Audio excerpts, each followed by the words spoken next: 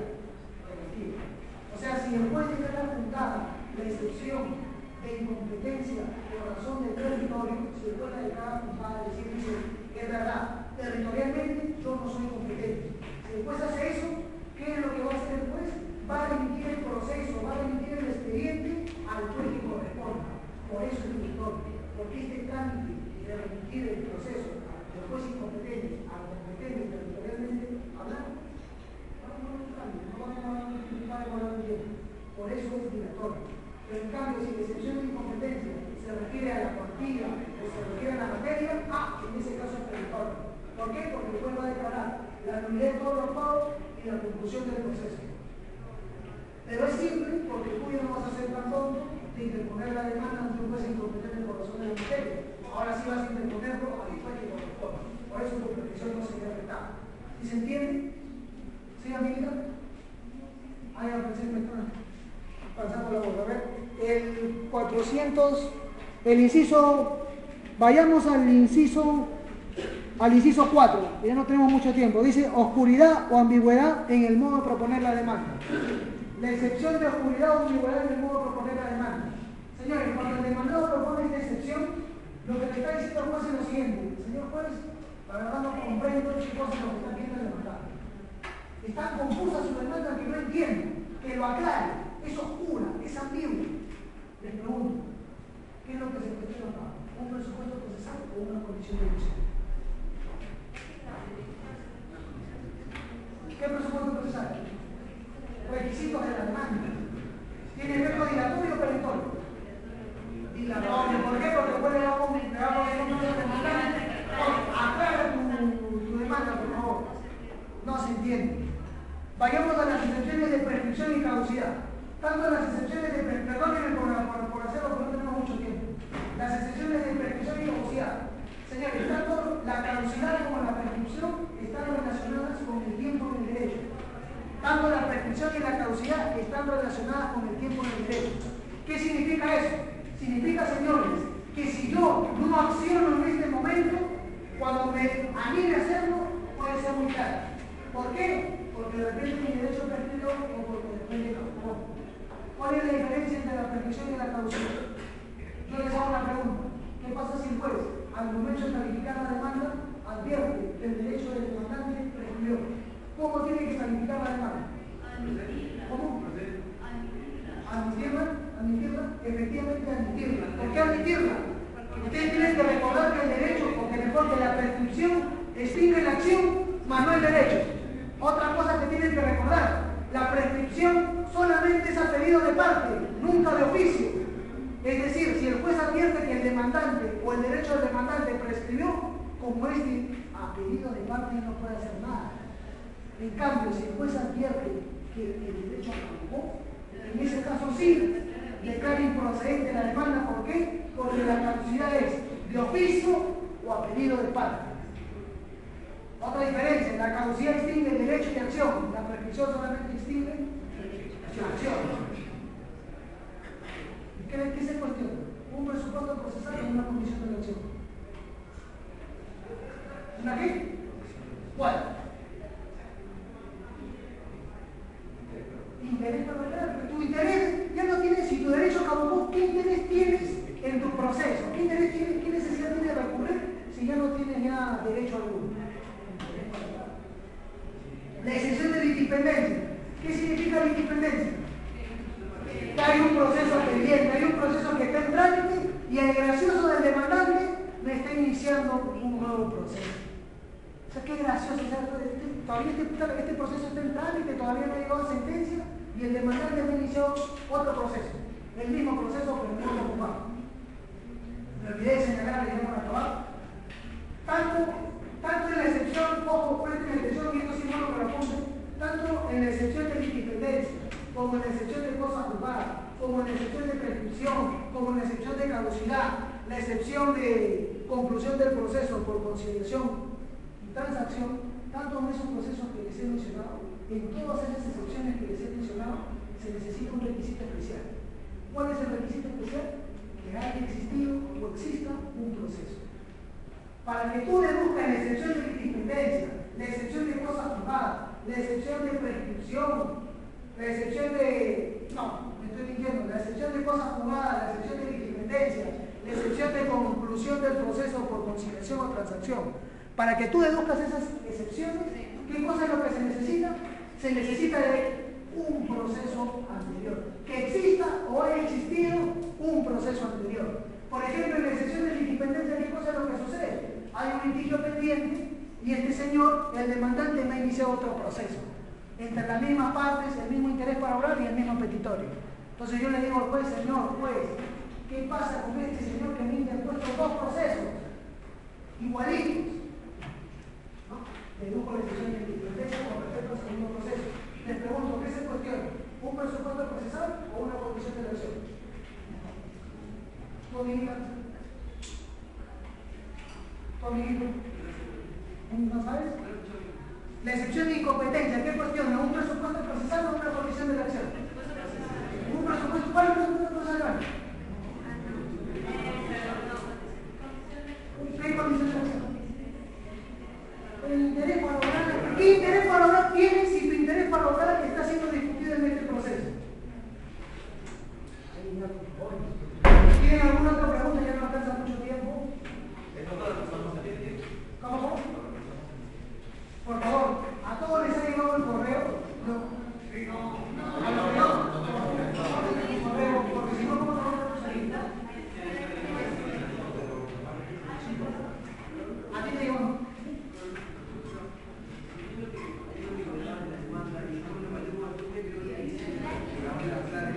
Sí, estos casos son que al juez se le ha pasado y por eso el demandado tiene la oportunidad para terminar la validez de la comisión.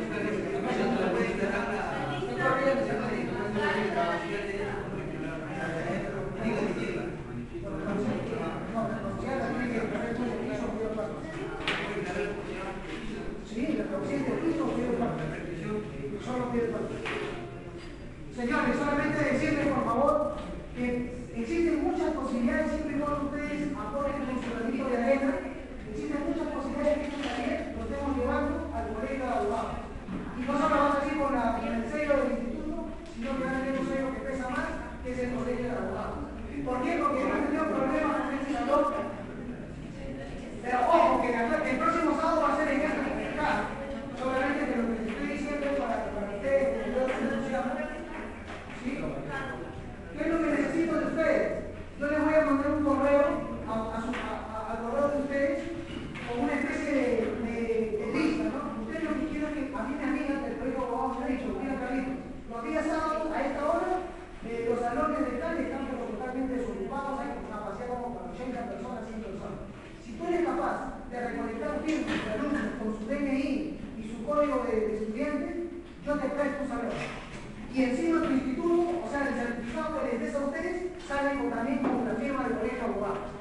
Pero por eso, les pido por favor, apóyenme, porque yo no puedo estar viniendo a la universidad. Voy a tratar de venir esta semana, pero para hablar con la doctora Prado para regularizar esto de salón. Pero no puedo estar pasando de salón en salón. Apóyenme, por favor, el día sábado hay que venir, ya que es la clausura. A todos, a los 10 primeros que vengan, les voy a regalar un CD. ¿Sí?